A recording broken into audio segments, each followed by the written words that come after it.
Muy buenas noches, muchas gracias por su compañía la noche de hoy. Reciba un cordial saludo de parte de la Rectoría Adjunta, la Vicerrectoría de Vida Estudiantil, la Vicerrectoría de Extensión y del Instituto de Estudios de la Mujer. Hoy en este espacio para la reflexión, la inclusión y el respeto. Para ello contamos la participación de la invitada de la doctora Daniela Ruiz y le doy la palabra a la académica del Instituto de Estudios de la Mujer, a la profesora Erika García Zamora. Muy buenas noches, Erika. Buenas noches, Diego. Buenas noches a todas las personas que hoy nos acompañan a una actividad tan importante, ¿verdad? En el marco del 8 de marzo, Día Nacional e Internacional de la Mujer, para que reflexionemos sobre estos temas. Hoy tenemos como invitada a la doctora Daniela Ruiz, quien nace en 1983 en San José, Costa Rica. Estudió medicina en la Universidad de Costa Rica. Realizó un año de internado en Harvard en Estados Unidos, especialista en pediatría en el Hospital de Niños y especialista también en dermatología en el Hospital de México, en el Hospital México en Costa Rica. Tiene también un diplomado en tricología del CILAC. Actualmente cursa una maestría en gerencia de la salud. Es también fundadora y gerente del consultorio dermatológico Derskin desde el 2018. Demos la más cordial bienvenida a la doctora y gracias por su participación en esta actividad con la Universidad Nacional. Adelante, doctora, la escuchamos. Buenas noches. Para mí es un orgullo ser tomada en cuenta para una actividad tan bonita, tan inclusiva, tan abierta, un espacio que hemos visto vez con vez más abierto en las diferentes universidades, pero lo he hecho esto en otras ocasiones sobre algunos otros temas específicos con instituciones académicas, universitarias, y puedo decir que es un gran orgullo la primera vez que me invito a una universidad del Estado, y pues yo me siento muy orgullosa porque soy producto de la educación pública y esto va a estar algo también evidenciado ahora que les empiece a hablar del tema en sí. Pero es para mí realmente un sueño hecho realidad que, que ya las entidades académicas del Estado tomen en cuenta estas actividades, esta población. La UCR ha tenido un gran avance, su primera presidenta trans de la FEUR, lo cual es un gran orgullo y espero haber aportado, aunque sea un granito de arena, en abrirle el camino hacia estos nuevos estados de inclusión que vemos globalmente y gracias a Dios aquí apoyándose en Costa Rica.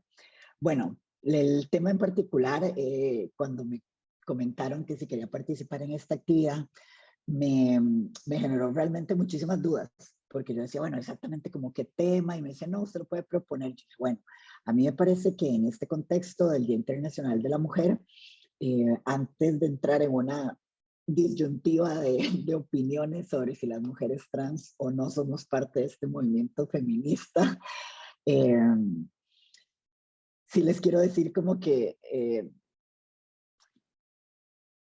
no sabía cómo ponerle un título, no sabía cómo qué describir, qué era el tema. Y yo, bueno, voy a hablar no propiamente de ser mujer, no propiamente de ser feminista o de ser parte del movimiento 8M, sino que qué es la feminidad o cómo se expresa la feminidad o cómo podemos vivir nuestra feminidad o nuestra sintonía con nuestro lado femenino dentro de la diversidad, dentro de toda la población LGBT. Y yo creo que aquí partimos de un hecho muy científico y muy demostrado dentro de los estudios de género, y es que el género es una construcción social, ¿verdad? Entonces no es algo que está descrito en blanco y negro, en binario, como podemos entender tal vez que esté la parte cromosómica o médica o científica o biológica que haya detrás.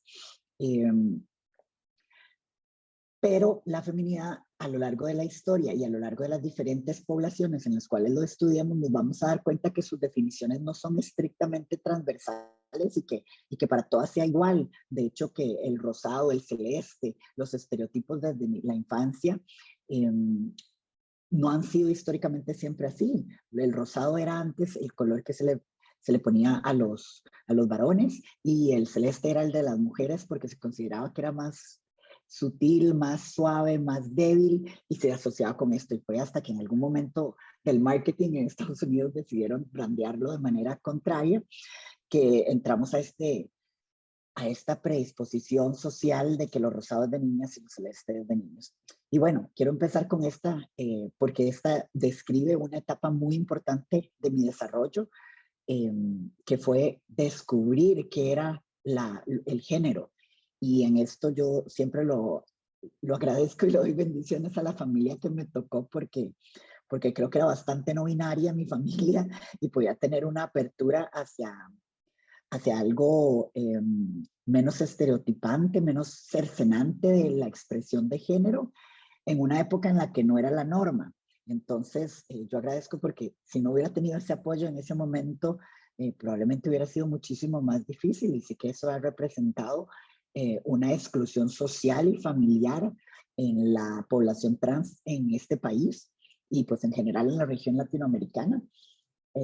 Y me alegra mucho que esto vaya cambiando y que haya mucho más visibilidad, y que estos ejemplos, como esta misma charla, sean una demostración de que se puede hacer de manera distinta, de que se puede tener una historia distinta, de que se puede avanzar y crecer dentro de la sociedad como una parte activa, y a pesar de, digamos, ser de una parte de la población diversa LGBT. Ok, entonces, ¿cómo fue mi primer encuentro en mi familia sobre lo rosado o lo celeste? Y en esta experiencia yo tengo una hermana mayor. Mi hermana tiene 3 años más que yo. Entonces, mis roles eran muy, era mi hermana, y lo que ella hiciera, yo lo hacía. Y esto tal vez la gente dirá, por eso fue que empezó toda esta historia. No, simplemente fue un par, mi primer par, ¿verdad? Mi primer grupo social en el cual yo me podía identificar.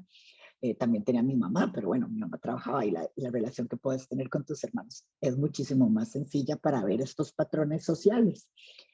Y a las dos nos gustaban cosas muy parecidas, queríamos muñecas, nos encantaba jugar muñecas juntas y jugar con Barbies y demás. Y pues todo esto era relativamente normalizado. En un principio yo sí creo que mi mamá hizo algún intento de generar una preferencia hacia autos, hacia carritos, hacia que bolinchas, canicas. y, y pues vio que no era realmente lo mío, que sino que eran las cosas de mi hermana. Y para una Navidad recuerdo muy claro que yo le pedí a mi mamá una Barbie cuando salió por primera vez, la Barbie que ya no era blanca y rubia, sino que era morenita. La primera que hizo en la historia de Barbie es la Barbie hawaiana. Entonces yo la veía con el pelo negro y lacio y largo, y era de piel canela, y yo dije, ya está nuestra latina, o el equivalente en su época. Y bueno, pues esto estamos hablando de mediados a finales de los 80s, así que es una Costa Rica muy distinta. Mi mamá igual lo tomó a bien, pero nos hizo una jugada muy interesante a mi hermana y a mí. Le regalaron a ella la Barbie hawaiana y a mí el Ken hawaiano. Entonces, así las dos teníamos para jugar juntas. Y recuerdo que esa Navidad, a pesar de que me encantó el Ken, que pudiera jugar con él, yo lloraba y le decía a mi mamá que es que el Ken no tenía pelo, al que no lo podía peinar, porque los Ken modernos tienen pelito, pero los de esa época tenían el pelo pintado. Entonces, pues yo lo que quería de la Barbie al parecer era peinarla o no sé, cortarle el pelo. Y esa fue como de mis primeros recuerdos de cómo se me diferenciaba de una actividad contra la otra. Esto estoy hablando de una época preescolar. Ya cuando estaba en un momento del mismo preescolar, sí, mi mamá me cuenta anecdóticamente que le dijeron que había una situación de género en la cual yo me asociaba más hacia una feminidad, ¿verdad? Hacia un género femenino versus lo que pues socialmente o cromosómicamente estuviera dispuesto.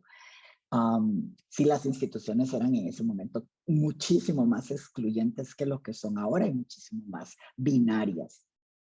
Entonces mi mamá pues me llevó a buscar ayuda profesional porque fue lo que se le indicó en una institución académica y ella dijo, bueno, yo no le veo problema, pero si hay que llevarle a que le ayuden, pues llevamos a ver que le vean porque tendría 4 o 5 años. En ese momento pues le dijeron en terapia que lo mejor era que reforzara los patrones de conducta masculinos y que si había algún varón en la familia que podía llegar y pues darme el ejemplo. Mami era madre, yo odio esta asociación que digan madre soltera, o sea, porque eso no es no es necesario, o sea, aclararlo, pero bueno, para que entendamos, sí, era madre soltera. Entonces, que hubiera una figura masculina, y pues ella le pidió a algún familiar que llegara más y que me viera de vez en cuando más. Una de esas cosas que agradezco es que esa Navidad me regalaron un oso, esta persona que llegaba como a ayudarme, un oso polar blanco, y mi tía, que es mi madrina además, era toda alcahueta, y yo le dije que quería que le hiciera un chalequito, como un abrigo, porque era un oso polar y le daba frío, y que se lo hiciera rosado. Entonces, aquí empezamos ya esta parte de cómo el rosado empezó a predominar en mi vida y la ropa escogía y solicitaba que siempre se me comprara, si pudiera escoger algo que fuera rosado.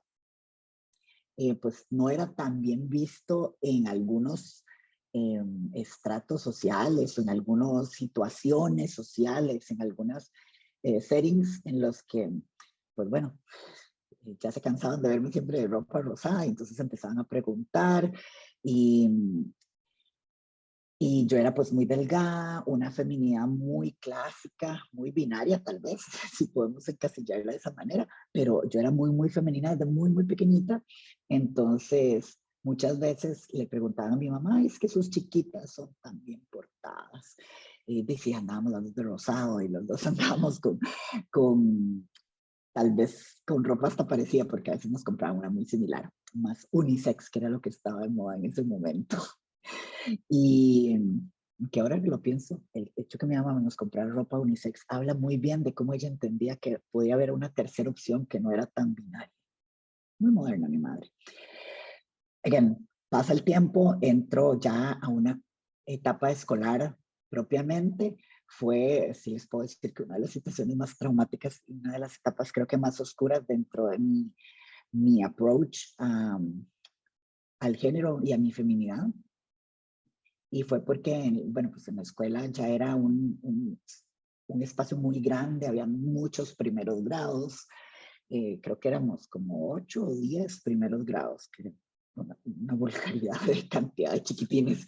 Entonces, pues la atención personalizada o un poco diferenciada se les escapaba de las manos a docentes que tenían casi 40 estudiantes a su cargo de diferentes backgrounds y tenía que avanzar en un programa. Entonces, pues se puede entender que era difícil, pero eso no es excusa para todo el bullying y lo traumatizante que fue esa época. Pero bueno, ¿qué se definía en ese momento? ¿Qué era ser mujer en esa época? Usar enaguas. Recuerdo que era muy poco frecuente que mis compañeras usaran pantalones. Había alguna que otra, pero la regla era que usaran enaguas, y esto empezó a despertar en mí esta curiosidad por expresar a través de la ropa lo que sentía. Y recuerdo, y pues en la casa me probaba la enagua de mi hermana, y pues yo no podía ir en enaguas, yo tenía que ir en pantalones, y mi mamá me explicaba que era normal, es que los niños tenían que ir con pantalones, pero también las niñas podían ir en pantalones, y que vea tal compañerita y demás. Ella trataba, mi mamá es demasiado especial, de sugarcoat el hecho de que no podía expresarme de esa manera, aunque en casa sí podía tener tal vez más licencias para hacer este tipo de comportamientos. Recuerdo el fútbol en la escuela, fue una de las cosas terribles, porque qué puntería tienen los compañeritos para darle unos bolazos. Y yo creo que esto es un sentimiento muy LGBT, no únicamente, al menos de mi generación. Probablemente el bullying ahora no sea tan flagrante y se ha vuelto más virtual, pero en esa época dicen que las cosas cuando no tienen nombre no existen. Bueno, en esa época no existía el bullying porque ni siquiera existía la palabra. Y recuerdo muy claramente que ante estas situaciones no solamente recibías oídos sordos, sino que habían comportamientos bastante reprochables que yo diría ahora, si en la actualidad hubieran este tipo de respuestas. Pero recuerdo que en la escuela, cuando se ponía quejas de que alguien te había hecho una zancadilla, que me había escupido, que había tirado bolsas de orines, que había X situaciones, lo que me dijeron es que usted tiene que hacerse hombre, tiene que aprender a defenderse. Y pues si hay un ser pacifista que no le levanta la mano a nadie, soy yo, se los aseguro. Entonces definitivamente pues no iba a ser una opción. Eh, Otra característica que ha prevalecido en mi vida a lo largo del tiempo ha sido el apego al derecho, el conocer mis derechos, el conocer un poquito de las leyes, los reglamentos para poder con fundamento ir a las distintas instituciones y pelear lo que sea necesario para enmendar errores históricos que se ha hecho con las poblaciones diversas y en particular pues defendiendo mi caso ante las diferentes instancias institucionales, académicas, judiciales. Y pues desde ese momento empecé como a descubrir esas cosas. Mi mamá me apoyaba montones y fuimos a mover las cosas que se tuvieran que mover, a hablar con la maestra la cantidad de veces y se tenían que hacer ciertos permisos para que pues mi integridad física fuera respetada. Recuerdo que me dejaban salir antes en el recreo como para que yo pudiera ir a un lugar seguro. Usualmente era como a la biblioteca.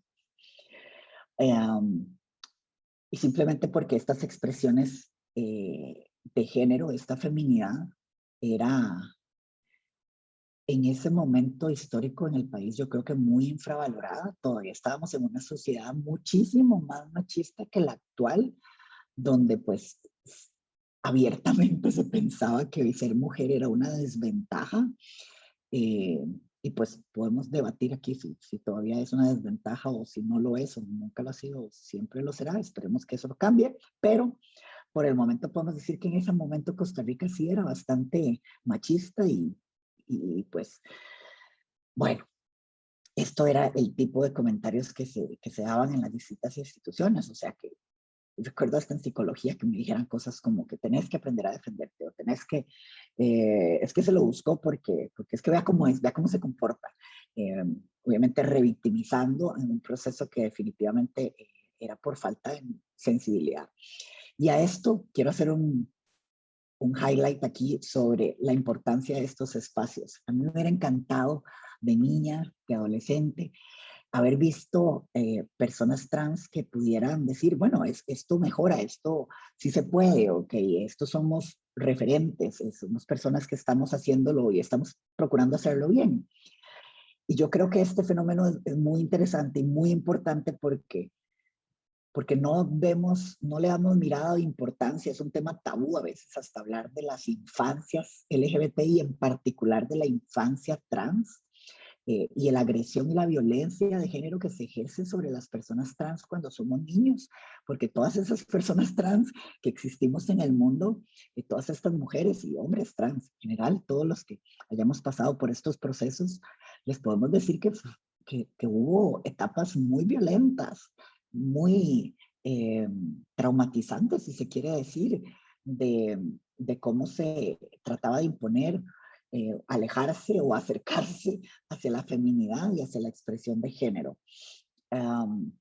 Pero bueno, eso nos da para otro millón de horas de conversación. Después de la época escolar, que bueno, me ayudó a, creo que a formar un poquito más de carácter con respecto a defender mis derechos y también me daba mucho tiempo libre de estudio, lo cual fue una gran ventaja para que me adelantaran un año, para poder graduarme súper chiquitilla y pues ser primer promedio y de hecho para ganarme una beca por excelencia académica en una institución de enseñanza secundaria privada, lo cual fue yo creo que un gran apoyo para, para, mi, para mi feminidad a lo largo de los años. A pesar de que era una institución religiosa, pues yo siento que fui bastante respetada. Yo evidentemente en esa época todavía no vestía específicamente con el género femenino, pero sí bastante andrógino si se quiere decir. En esa época hasta yo me identificaba como, porque era lo que entendía, eran los referentes sociales que tenía, de nuevo, no tenía chicas trans en redes, no tenía chicas, no existían las redes sociales, no había en la televisión una mujer trans, entonces era muy difícil. Eh, y yo me identificaba como un chico gay, digamos, y por eso me gustó el título que al final desarrollamos sobre las feminidades en la población LGBT, porque aún en eso me permitió en esa época empezar a socializar, a abrir un poco más mis grupos de pares, empecé a ir a grupos de jóvenes de población LGBT, de organizaciones no gubernamentales, y esto me permitió conocer esas realidades, darte cuenta de que no estás sola, de que no eres la única persona que está pasando por eso, esa empatía, ese grado de conexión que puede haber entre personas LGBT en general y en particular sobre personas trans, te cambia el paradigma completamente de cómo vas a desarrollar tu vida, tu proyecto de vida, tus planes a largo plazo, cómo vas a definir tu feminidad, cómo vas a definir para vos ser mujer.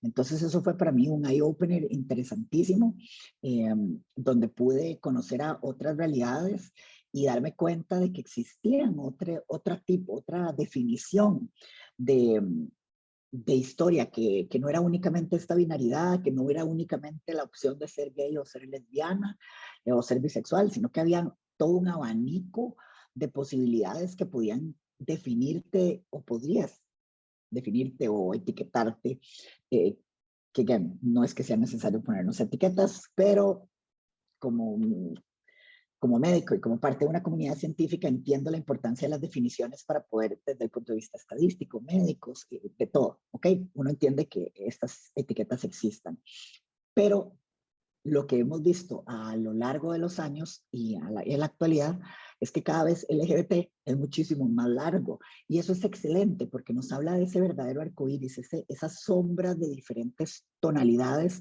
de proporciones y de expresiones distintas de feminidades y de masculinidades, lo cual me parece súper progresista, me parece súper adecuado, me parece muy correcto.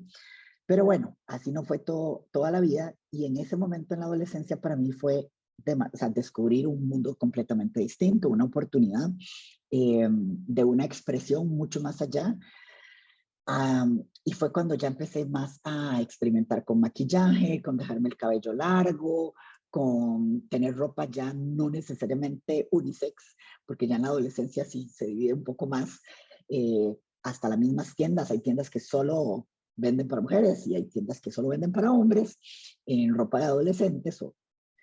Y recuerdo haber ido, tener que ir a las tiendas de mujeres, digamos, y decir, es que es para mi hermana o es para acá, y eventualmente ya desarrollar un poquito más de relación con las vendedoras y decirle, ay, me deja probármelo.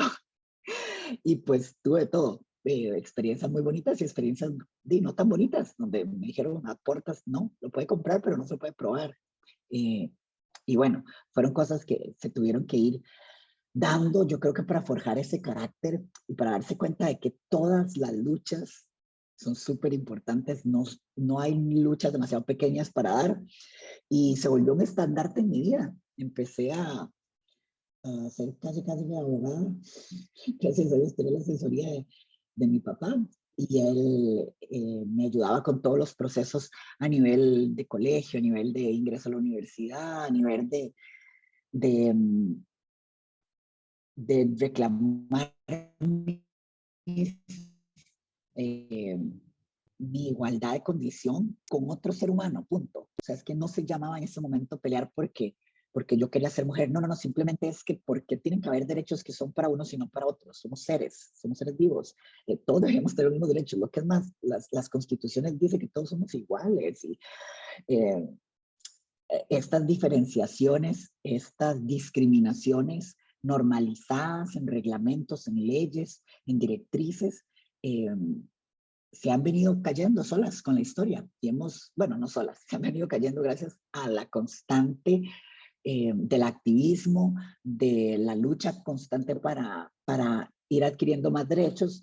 Y bueno, aquí ya pasamos a otra época que fue cuando ya yo voy entrando a la universidad, una maravillosa experiencia, creo que es es el safe haven, ese lugar seguro en el que la población LGBT va a la universidad. Es cuando te das cuenta de que el mundo, gracias a Dios, no es como la secundaria o la primaria, sino que ya tenés una población con un poco más de apertura de mente, un poco más de mundo, de vida, ya son personas adultas, donde vamos a empezar a ver una diversidad de todo. O sea, vas a mezclar todas las provincias con todos los estratos sociales, económicos, religiosos, de percepciones de identidad de género, de diversidades sexuales, de edades, de razas, bueno, de etnias, pucha, es un explotar de la mente donde te das cuenta de que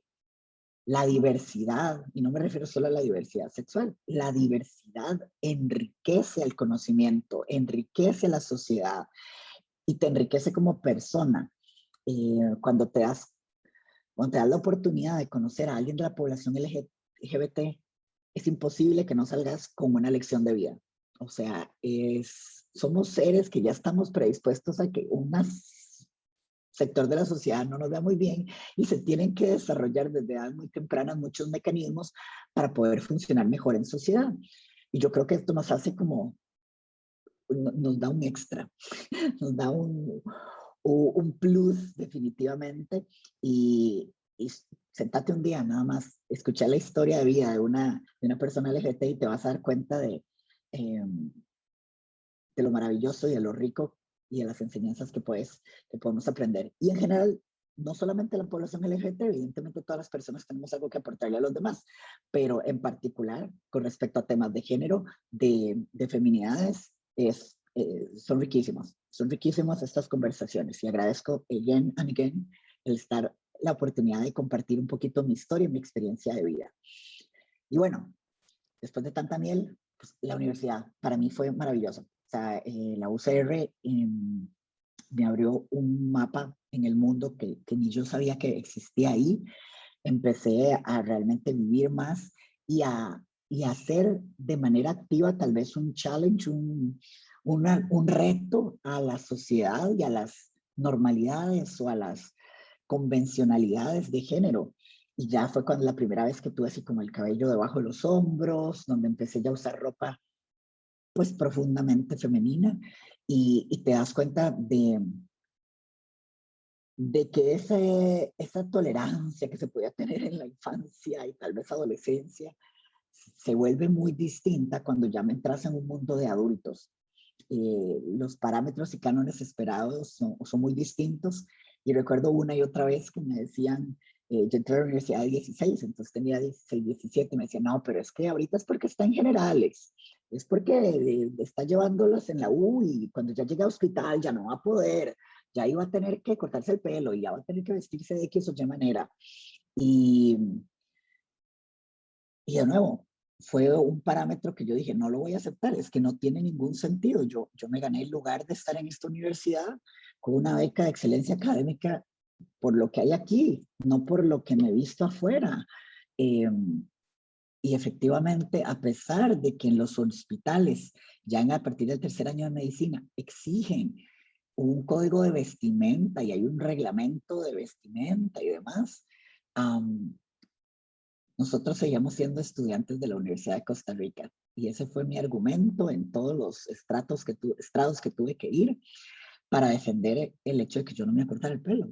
Yo iba a seguir viviendo como así y empecé a usar maquillaje de vez en cuando para ir al hospital y usar ropa pues relativamente unisex, relativamente lo compré en la sección de mujeres, tal vez no en agua vestido, pero ciertos pantalones y ciertas hechuras, digamos, que podían ser consideradas más femeninas.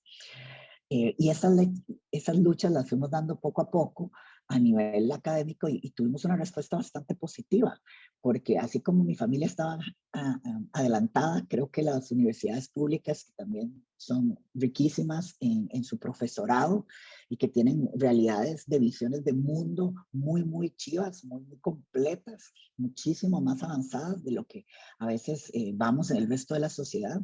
Y esto permitió que que yo pudiera, pues efectivamente, tener mi expresión de género, mi feminidad que estuviera, y me permitió crecer a tal punto que ya cuando yo entré a mi primer residencia en medicina, que fue pediatría en el Hospital de Niños, en ese momento yo pude entrar con mi cabello largo y con toda la cosa.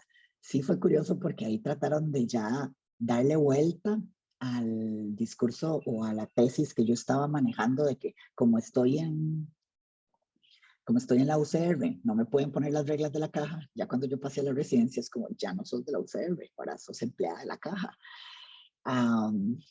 Pues fue un año un poquillo difícil como por esos inicios.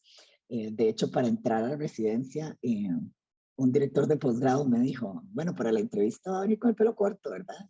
Y fue todo un proceso. Tuve que ir a sesiones de terapia para poderme cortar el pelo porque había representado desde el inicio de la universidad mi expresión de género. Esto era ser yo, esto era ser ese poquito de ser mujer, ese chiste que yo cuento de que cuando iba en un bus o iba caminando me tocaban el hombro, muchacha, yo volví a ver y me decían, ay, disculpe, yo, disculpe, ¿por qué? Si yo feliz que usted me diga, muchacha, ¿qué más quisiera en la vida? Bueno, y eventualmente tuvo que cortarme el pelo, ir a hacer el examen. Años después, este director de posgrado me dijo que era de chiste. Y yo, no, hombre, con esto no se vacila, por favor. Pero bueno, ya me lo había cortado, ya había entrado. Y mi segundo año de pediatría, evidentemente nunca me volví a cortar el pelo después de que entré. Y me fui a hacer mi cirugía en Estados Unidos. Entonces ya en ese momento yo tenía el pelo pues mediano, no lo sentía como yo lo quería tener, entonces usaba peluca. y, y ahí tuve una experiencia de vida de 6 meses, y ya me operé y toda la cosa, y me volví para Costa Rica y volví a la residencia de pediatría en el Hospital de Niños. Y eso fue todo un tema, porque aquí ya es un parteaguas. Este año cumplo 11 años de ese momento. Pues en ese momento yo regreso y le digo a mi director de posgrado, que era otro, no el primero, y le digo yo, bueno, es que voy a volver mañana. Y me dice, ah, ok. Y hay algo que, fue por teléfono, y hay algo que creo que le tengo que decir. Todo esto yo obviamente nunca dije qué pasó en ese tiempo que estuve separada del posgrado para poderme realizar la experiencia de vida y las cirugías en Estados Unidos. Y entonces ellos no sabían que nada más, que yo no estaba 6 meses. Y entonces cuando le llamo y le digo, es que yo soy ahora Daniela y soy doctora, no doctor y no Daniel. Y el doctor, ok, obviamente no tuvo palabras. Y wow, fue una de las primeras veces en las que yo tuve que ponerme en esa situación de tener que hacer el cambio. Es difícil, es duro, ya especialmente en etapas tan tardías. Esto ya es resolverse en la adolescencia o en la infancia, apenas se detecte. Y cuando llegué al hospital, recuerdo que no sabían dónde ponerme porque fue como todo muy abrupto y me colocaron a trabajar en el hospital, en emergencias. Me tuvieron que sacar ahí a los 2, 3 días porque era como estar en el circo. Pasaba todo el mundo a ver cómo había quedado, cómo me había vestido, cómo me había peinado, cómo me había maquillado. Y pues el servicio de emergencias no puede recibir a todo el hospital para que vayan a verme. Entonces me escondieron, me protegieron en la unidad de cuidados intensivos neonatales, donde solo se puede entrar con casi que el traje como el de COVID. Entonces, pues ahí fue donde ya terminé de estar un mes más para que pudiera hacer un periodo de aceptación o adaptación del personal del hospital y que aceptaran que tenían a una doctora trans. Y ya después fue pues un poco más tranquilo. Sí, debo decir que tal vez no fue tan fácil. Fue la primera y única vez que en un examen me reprobaron, yo creo, en la vida. Y fue justo cuando regresé después de cirugía que una profesora me puso ahí una nota ridícula, pues ridículamente baja, en un examen práctico de final de semestre. Y bueno, al final lo pude repetir el examen con otro tribunal y pues se evidenció que había sido pues mala leche. Pero bueno, no todo el mundo te va a aplaudir ser auténtica con tu vida. Y ya después en la universidad, pues en el posgrado, ¿verdad? Sí hubo su reticencia. Cuando yo termino el posgrado y decido que voy a ir a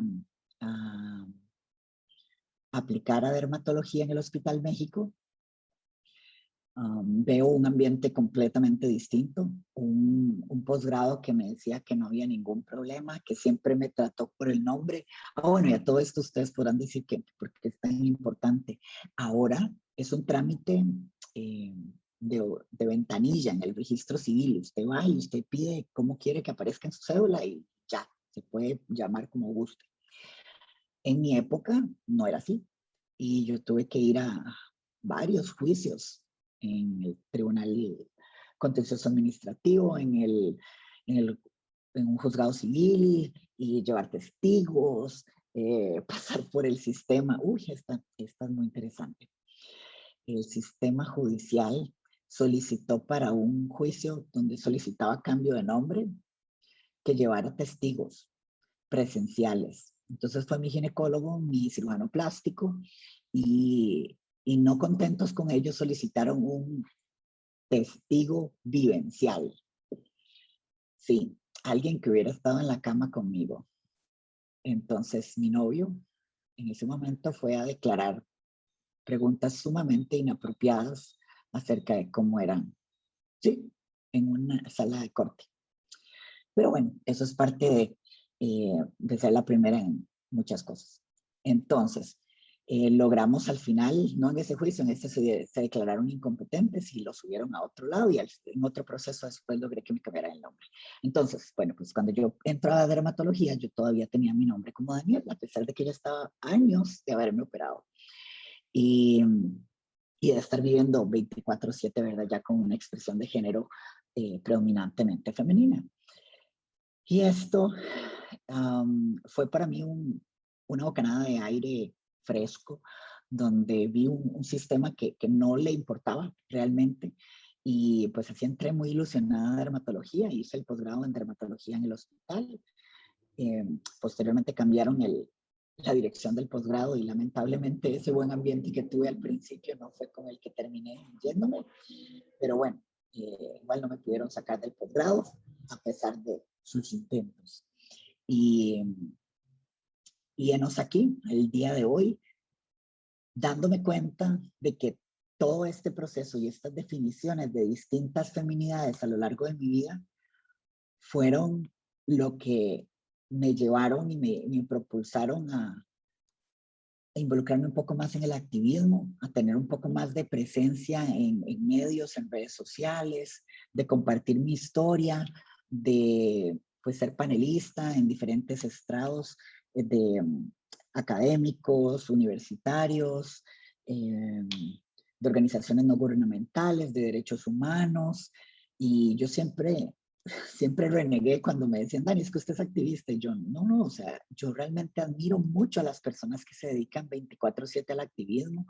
Yo aporto nada más mi granito de arena en situaciones como esta, donde se me abre la oportunidad y yo digo, bueno, voy a sacar un tiempito de mi tiempo para compartirles esto, porque esa pequeña persona, ese adolescente, ese universitario, esa persona que está ahí, puede decir, wow, yo me asocio con esta parte de esta historia y esa cosa que ahorita no me está gustando va a pasar.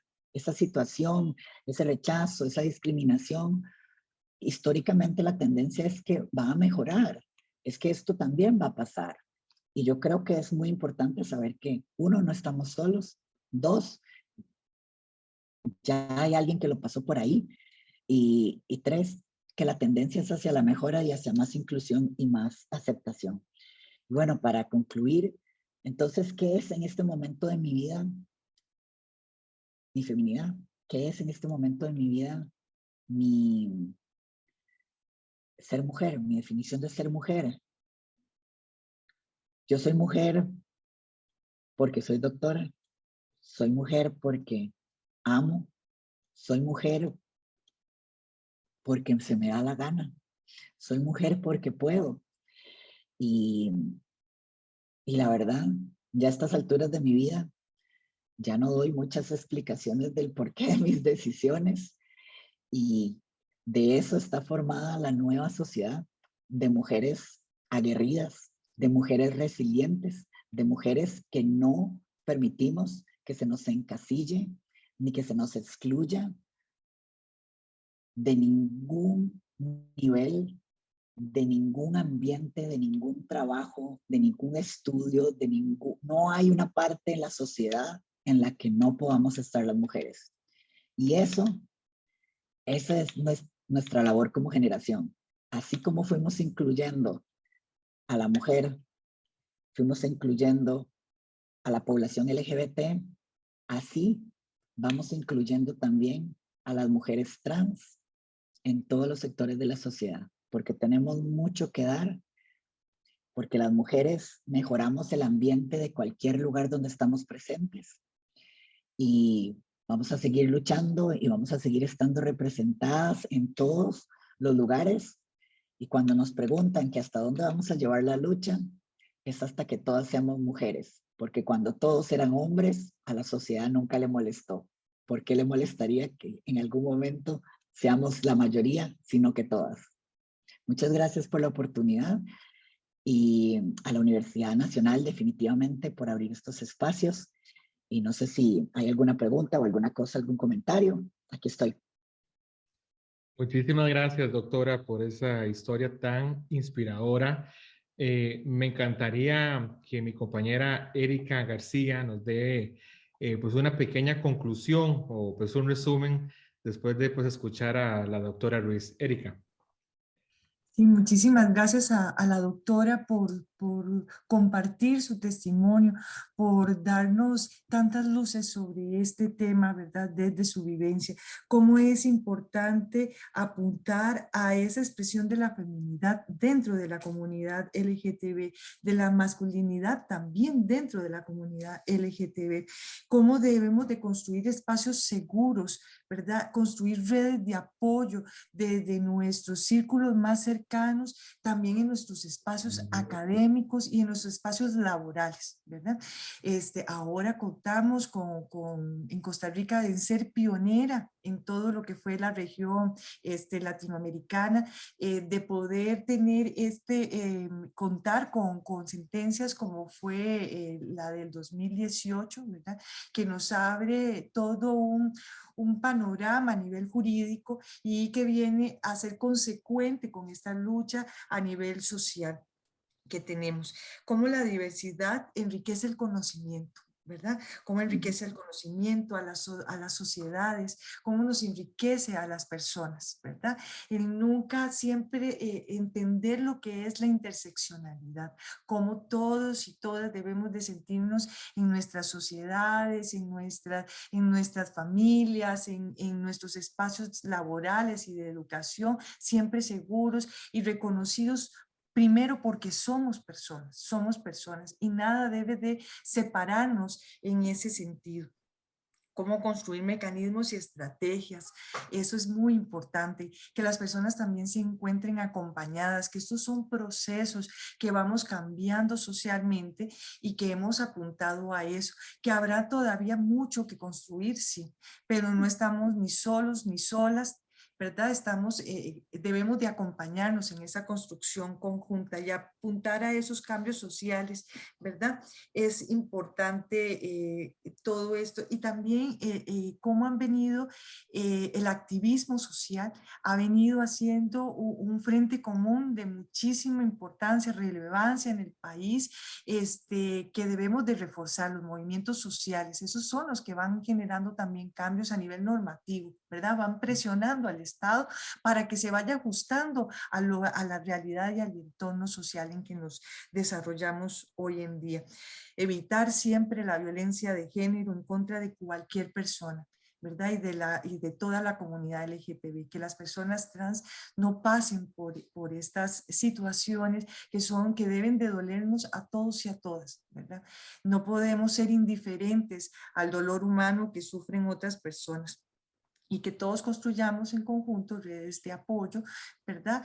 Para sentirnos, como les decía, acompañados, para también poder, como decía ahora la doctora, qué importante encontrar apoyo incluso jurídico, legal, que alguien te pueda asesorar de que a veces sus derechos pueden ser lesionados o transgredidos por alguna persona, pero que existe un alto que ponemos todos como sociedad, que podemos apoyarnos también en los instrumentos normativos, que falta mucho por construir, ¿verdad? Pero en este camino vamos y no se detiene aquí, ¿verdad? No se detiene aquí, debemos de continuar haciendo más investigaciones sobre esto, poniendo más el tema sobre la mesa, no creer que con tener una ley es suficiente, no, tienen que ser cambios también culturales, que transversalicen a la humanidad, ¿verdad? Hacia eso es lo que nos dirigimos y hacia eso es lo que apunta una instancia como es la Universidad Nacional, ¿verdad? Desde esa construcción de una universidad donde su pilar es el humanismo, apuntamos a estos cambios sociales, a estos cambios normativos, donde también nuestra comunidad universitaria se sienta acogida, ¿verdad? Completamente, y podamos erradicar algún día, esa es la gran aspiración y esperanza, vamos a erradicar cualquier tipo de manifestación de violencia de género, ¿verdad? Para cualquier persona. Debe ser siempre así el norte. Así es. Muchísimas gracias, Erika. Pues agradezco mucho pues esta pequeña reflexión que nos sirve de resumen para concluir este pues espacio. Reitero el agradecimiento a la doctora Ruiz, que muy amablemente nos aceptó esta pues invitación, y de parte de la Rectoría Adjunta, la pues, Vicerrectoría de Vida Estudiantil, la Vicerrectoría de pues, Extensión y el Instituto de Estudios de la Mujer. Les agradecemos mucho a las personas que han estado en pues, sintonía pues, esta noche. Y concluyo pues agradeciéndole al programa Una Vinculación que hizo pues posible este pues espacio también. Y pues aprovecho para invitarles el próximo 25 de marzo. Vamos a tener pues una conferencia sobre la paridad de género y estaremos analizando la nueva pues conformación de la pues Asamblea Legislativa, un tema muy vigente y que es muy pues oportuno también tocar pues estos temas de pues, actualidad nacional. Doctora Ruiz, muchísimas gracias. Erika García, muchísimas gracias. Y a todas las personas que nos acompañaron, que pasen muy buenas noches. Muy amables.